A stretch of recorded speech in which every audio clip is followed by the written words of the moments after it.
How to fix could not find the recovery environment in Windows. For this first step, open up command prompt, right click, click run as administrative and type the following text reagentic space slash info.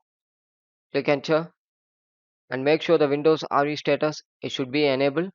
If it's disabled means you can enable it by using the following command reagentic space slash enable.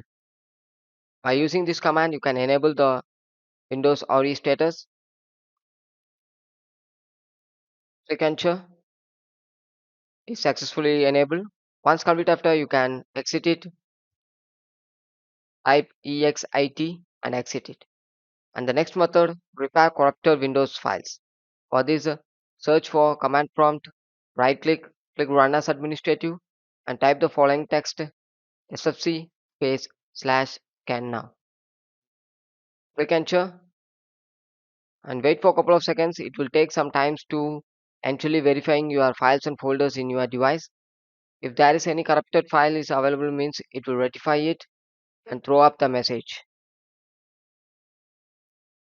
Be patient. Once complete after it throw up the message, Windows Resource Protection did not find any integrated violence and move on with next step DISM space slash online space slash cleanup image space slash restore health. Type it correctly and click enter and wait for a couple of seconds to complete it. Once complete after you need to close it and you need to restart your device. So this is how to fix it. Thanks for watching. For more videos, stay tuned.